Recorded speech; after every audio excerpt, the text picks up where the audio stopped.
Welcome to r/entitled people, where Karen really wants her Mountain Dew. Lady came in 40 minutes before opening, demanding Mountain Dew. The restaurant I work at opens at 11 a.m. I usually get here 30 minutes before opening to set things up. But today, I got here an hour early because of some issues at home. This lady walked in at 10:20 a.m. and I politely told her she could come back in 40 minutes when we open. But I want my Mountain Dew and my food now. Sorry, ma'am, the kitchen is not open until 11. She starts screaming and banging on the counter. I want my Mountain Dew and my food now. Ma'am, you need to leave. No, I have nowhere else to go. And if you're not open yet, why is your front door open then? I need food now. That was my bad. I forgot to lock the door after I came in. Ma'am, if you don't leave now, I'm gonna call the cops. She finally leaves, and I see her go into the shopping center across the street. Around noon, when we were super busy, she comes back with 4 other people, and one of my coworkers was serving them. She comes up to me.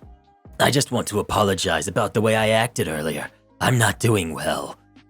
I was surprised she actually apologized. I nodded, smiled, and I kept working. Later, as I was cashing out another customer, she's walking towards me and says, "You might want to send someone into the ladies' room," with a big smile on her face.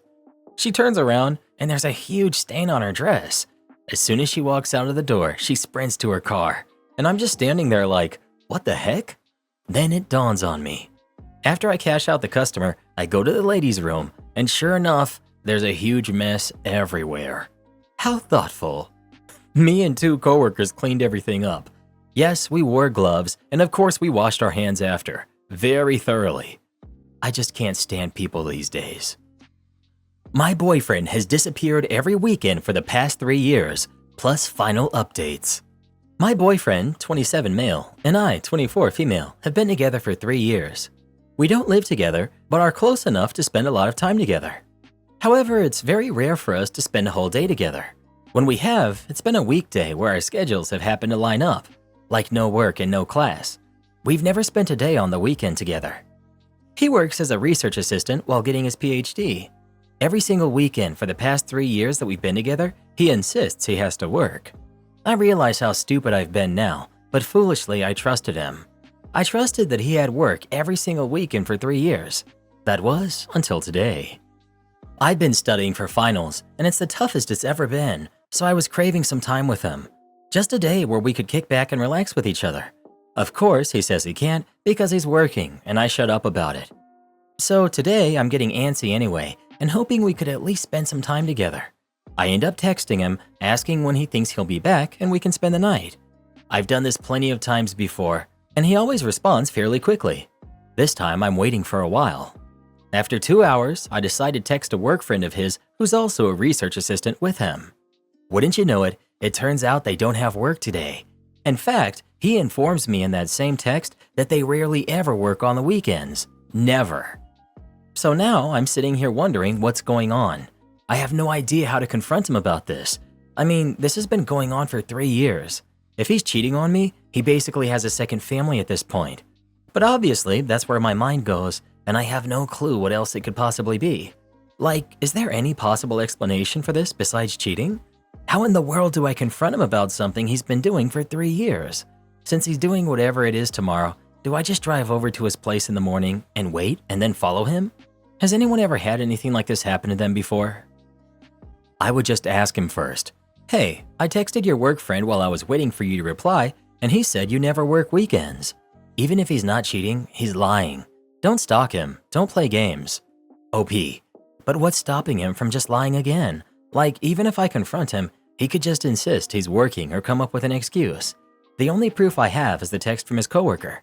I feel like that might not be enough to get him to tell me the truth. I don't know. Update. When I logged off, things seemed to be pretty split on what I should do. Most people just decided to call him a cheater and say that I'm the side chick. Frankly, I wasn't sure I could wait another day to confront him, so I confronted him the night of that post. No games or stalking or anything. Anyway, I had texted him telling him to come over when his work was done, and he did. I waited about 5 minutes, if that, for him to settle in before telling him that we needed to talk about something important.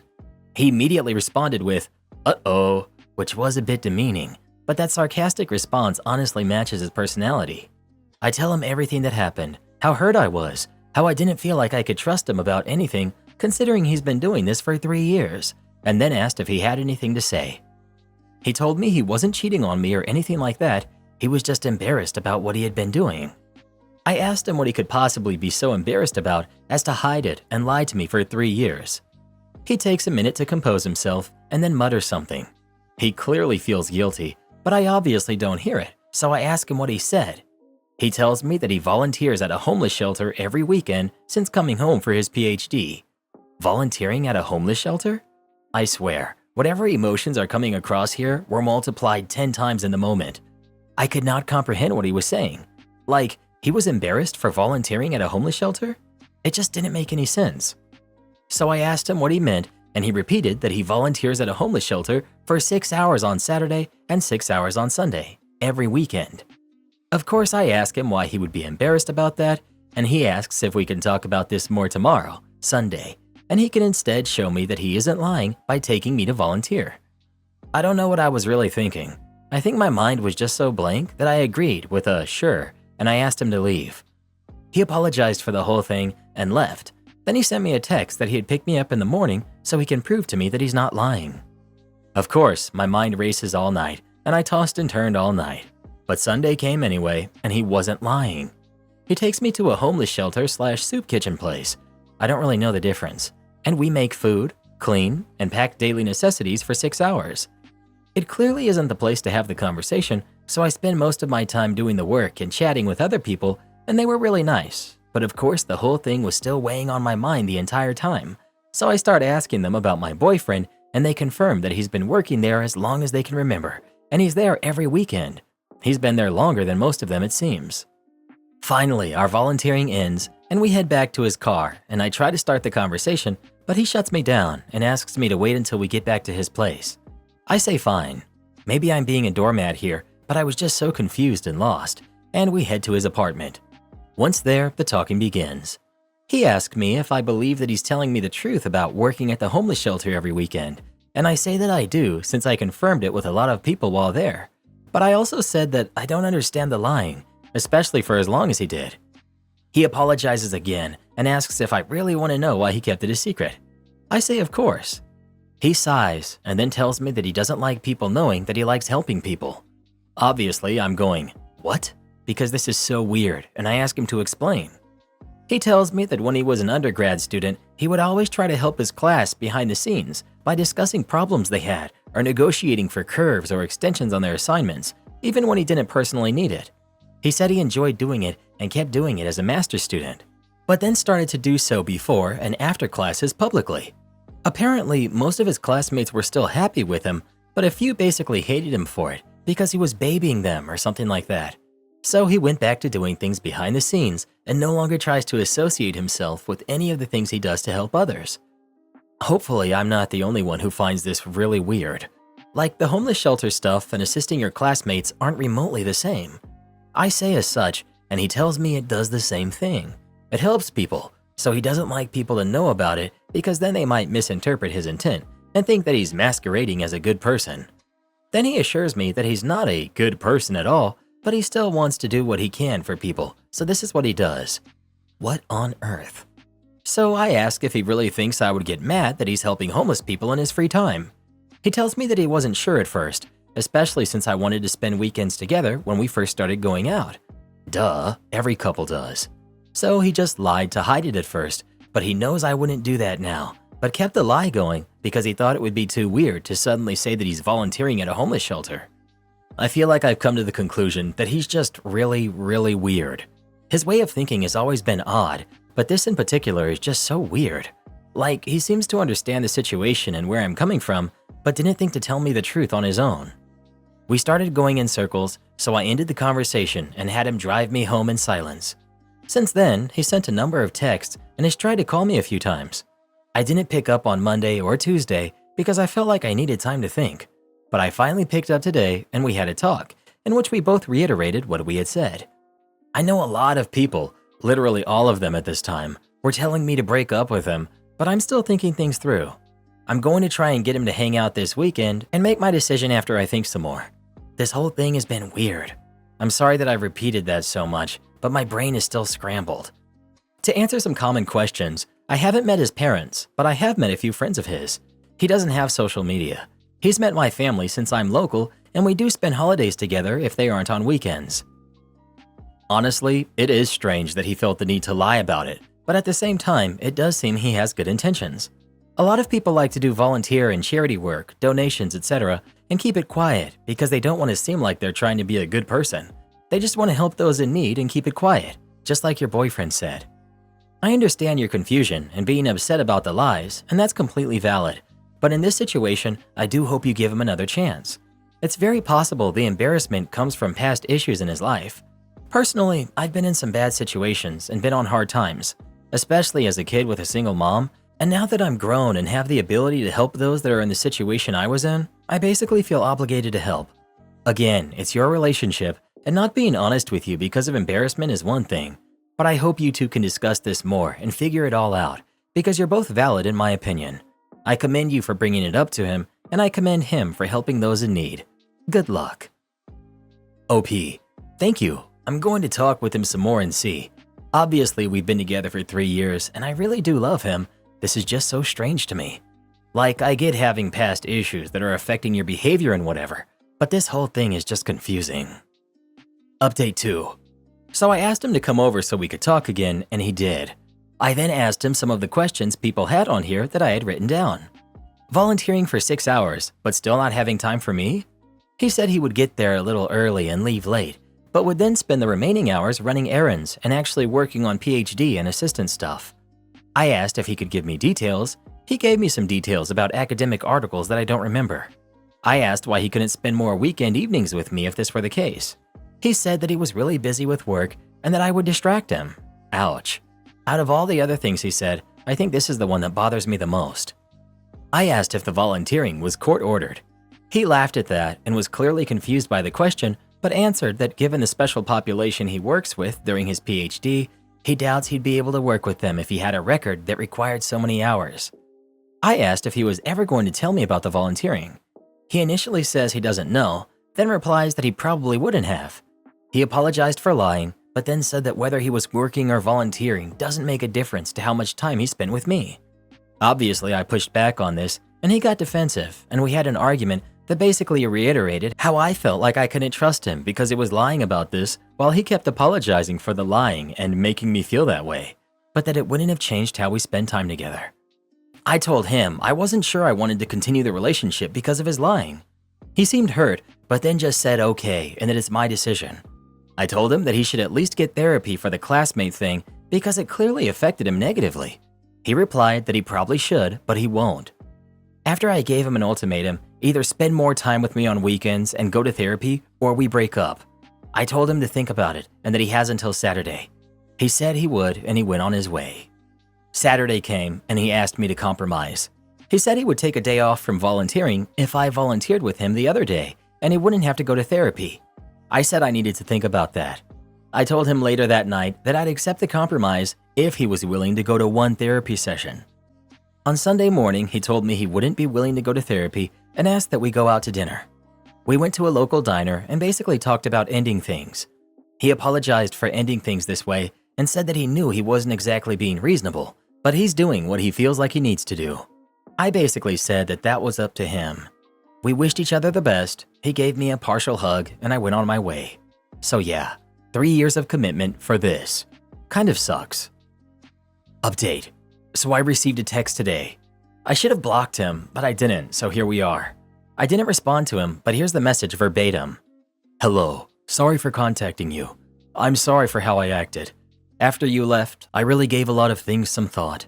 I didn't want therapy because I didn't need a professional to tell me that I'm different or weird or diagnose me with something that jeopardizes my profession, and I especially didn't want them to try and change me.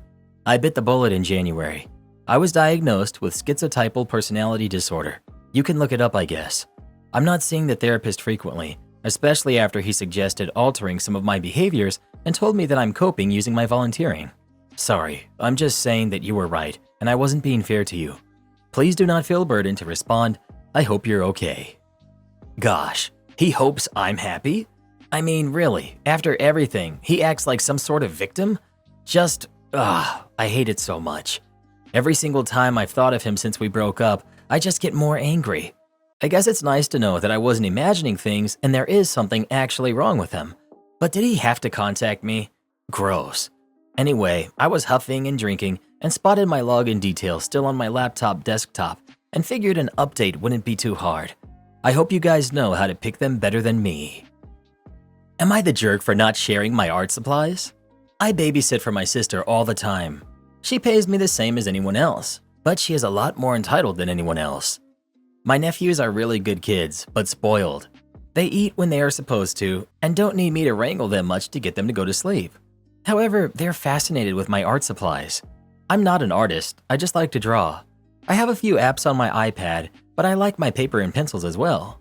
I also have oil pastel crayons. My nephews wanted to draw with them, but I said no. They complained to my sister, and she told me to let them draw with me. The next time I came by, I brought pencil crayons for them. Not good enough. They complained, and she said I was being mean not sharing. Time before last, I just didn't bring anything except a book to read. She gave me crap for being immature. Fine, I gave up. I bought them some cheap oil crayons. I gave them to her as I was leaving. She called me today. She gave them the crayons but did not supervise them. She spent the last 2 days trying to get the oil paint off her couch and carpet. She says my brother-in-law is really upset that I gave them art supplies that are so messy. I forwarded her the messages where she called me childish and mean for not sharing. I offered to send them to her husband so he could know whose idea it was. She's mad and demanding that I watch them for free to pay her back for the cleaning. I just said I would not watch the kids anymore. She tried to trick me by not having cash when I showed up. I said I was leaving since I don't trust that she would pay me. Strangely, she actually had the cash. She did call our mom and tell on me for giving the kids oil paints without telling her. My mom wants me to keep the peace and offered to pay for me to watch the kids and let my sister think she won. I'm thinking about it, but my sister still thinks I did it on purpose. She's hilarious. She gave them the crayons. You didn't sneak them into their pockets. And in case it's news to her, it's their job to supervise their kids. Your sister could have examined the contents of the oils or tested them on throwaway fabric beforehand. She didn't. There's a reason why Crayola pays money to slap washable across every popular product. Oh, and forward your mom's text to your sister without taking the money. These are the hoops we jump through to deal with your crap. Not the jerk. My girlfriend is having a mental breakdown because her friend is getting married. My girlfriend, who's 26, and I, 28 male, have been together for over a year. I have a 4-year-old daughter from a previous girlfriend. Girlfriend and daughter get along very well. Girlfriend just quit her job and moved in with me full-time. Everything's going great, until her best friend announced she just bought a house, is getting married, and is now pregnant as well. They started dating about 1 month before us. My girlfriend lost it. She's been crying for literally 24 hours non-stop, picking fights with me, just generally acting off her rocker and having panic attack after panic attack. I planned on marrying her when I finish college and get a good career so I can afford a beautiful ring and a proper wedding. But her throwing a tantrum like this makes me have second thoughts about marrying her at all. We can't afford a second kid right now. Any advice on how to make things go back to normal? Update. To clarify some things, my girlfriend pays for groceries, toys, diapers, and whatever else she can manage to pitch in on. She wants a job. I told her it would be better for her to go to school rather than waste time at some crummy fast food job. I don't want rent from her. I don't need it. She helps enough with driving my daughter and cleaning up after her, so honestly it works, since I have more time to earn money. She's currently enrolled in classes and they start next month. I've started college this year and I'm focused on finishing as fast as I can. I've spoken to her about why she's so jealous of her friend. It seems that she feels overwhelmed being a mother figure to my daughter with no silver lining of a kid of our own anytime in the near future.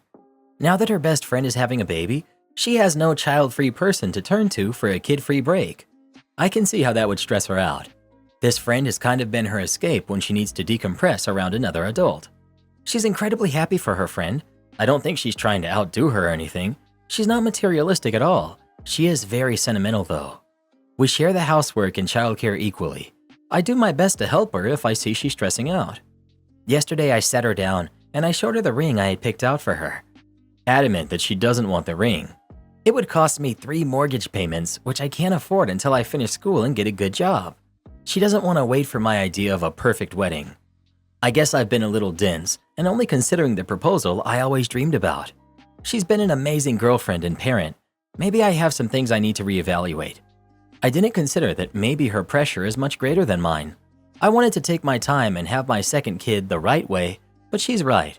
The timeline I have set up for us means that she will have her first around mid-30s while she's surrounded by kids. Getting married and having kids after a year? Y'all are wild. You barely know each other. You're just now finding out who she is. Agree. But I've seen a prevalent narrative on TikTok specifically starting to emerge that if a man doesn't want to marry you 1 to 1.5 years into your relationship, 2 at most, he's leading you on and isn't actually serious about creating a life with you. I personally find it ridiculous, but I've seen it get quite prevalent online. So if she's an avid social media consumer, I wonder if this is somewhat affecting her as well. Karen demands the government provide for her family. I'm female 27, and my friend, who's also female 27, we'll call her Sarah, and her husband decided to have a baby in 2020. They were both unemployed at the time because of lockdown. Ever since the baby arrived, when the friendship groups get together, all Sarah does is dominate the conversation about her money woes. She is now a stay-at-home mom, and her husband's small business collapsed during lockdown, and he's never worked since as he can't find a job in his niche field. The friend group has always been supportive of her and suggested extra government support she can apply for, and have also suggested her husband look for work outside of his field for the time being, but she never seems to listen and only wants to vent. Yesterday, she told the friend group that she and her husband had been secretly trying for another baby, and she was now pregnant. Shortly after the news, Sarah once again started to complain about money. She was talking about how her kid is sleeping on a mattress on the floor because she outgrew her crib, but they can't afford to buy another bed for her right now. She was ranting that the government should give more financial support to unemployed parents.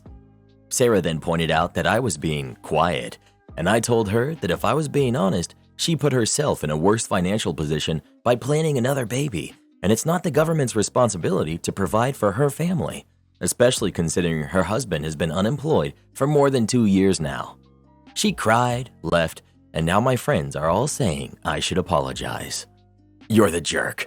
You have absolutely no right to decide who should and who shouldn't be having kids. I hope her and the whole friend group ghost your judgmental self, because I know I would. Her and her husband are the only ones who get to decide if they want to have more kids or not, and she's right about the government stepping in and doing what it's there to do. It's there to serve the people, especially those who need help. Why is it that the people like yourself who are so high and mighty and don't even need financial help at all are the quickest to judge those who do? You're what's wrong with this country, and I'm so glad we have someone in office who disagrees with your outdated ways of thinking. I also hope that you are in the exact same position she is one day and that you can't get the help that you need. You're the jerk. I'm getting major conservative vibes from you. If you come to Reddit and expect us to support your insulting of those who are battling socioeconomic struggles, you're in the wrong place. If it were up to me, there would be a hard limit on how much money anyone can legally make. Then the excess would be used for people like your friend who need it. Why are some people making $100 million a year while others can't afford to feed their kids? Because we have a broken system that doesn't work. Yes, you're a major jerk, and your friend did not at all deserve your mistreatment. Well, who do you think is the jerk? OP or her friend? Please let us know. Am I the jerk for telling my sister she was never a scapegoat? I, 20 female, have an older sister, Jen, who's 28, and a younger sister, Chloe, who's 17. Jen made our lives horrible growing up. She was rude, reckless, a liar, a thief, everything. She refused to go to therapy and fought our mom every step of the way. None of us could have nice things because Jen would ruin them. She got into a screaming match with Chloe when she was 11 and Jen was 22. There's so much more she's done, but it's very personal. She was a bad person, full stop. When she was 24, she met her current boyfriend, who's a literal godsend. Jen finally went to therapy, got a degree, and has a job. She's not perfect, but I can acknowledge the effort as much as I dislike her. Over the past few months, she's been making an effort to reconnect with the family. Chloe is full no contact, but me and Mom have been seeing her. I feel like she's been lying to her therapist Because she's been told that she was the scapegoat, I was the invisible kid, and Chloe was the golden child. This couldn't be any further from the truth. I will admit, at the height of Jen's spiral, Mom did assume everything bad was caused by Jen, but that was because it had been years of the same destructive pattern of behavior. Like, yes, Jen, you're an alcoholic. Of course she's going to assume it was you who stole her booze. Or assuming she got fired from her job due to her attitude, which is why she got fired from every job beforehand. Or assuming she was being brought home by the police because she regularly breaks the law. This was never Mom being malicious, but when that's what you've come to expect over nearly 10 years, you're going to make a snap judgment. Jen and her fiancé, Luke, met with me to have coffee, and she brought this up, and I'll admit, I laughed in her face. She asked what was wrong, and I said, "Scapegoat? Seriously? Jen, I'm glad you're getting better, but you were a jerk growing up." She got really upset and said she was trying to reach out. I said I appreciated it, but she has to acknowledge how much hurt she caused everyone. She ended up storming out and sent me a text saying she's not going to be disrespected like that, and that it took years for her to realize the family's dynamic. Am I the jerk here? Edit. Some people have asked me how I know Jen is lying and why I was so dismissive of her. Here's why. Her assessment of her siblings' dynamic, golden, invisible, and scapegoat, do not line up at all. I'm apparently the invisible kid, which could not be further from the truth. The same goes with Chloe, who Jen labeled the golden child. I'm looking at examples and traits of all three syndromes, and none of them line up. I also want to make it clear that Jen assigned these labels to us, not her therapist. I've learned that responsible therapists don't use terms like these, so my best guess is that Jen came up with all of this herself whilst we were meeting, or her therapist reinforced it.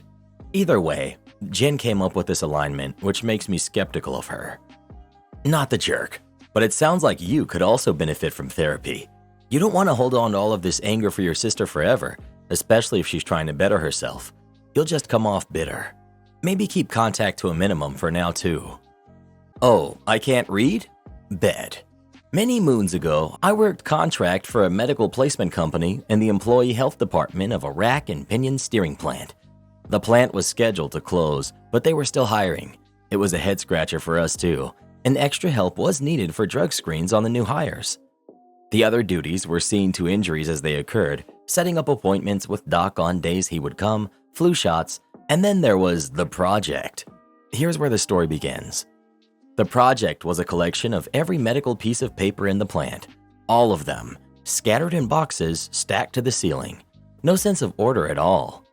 Two of the veteran nurses would periodically adjourn down to the war room, as it was dubbed, to do whatever they did with the mess.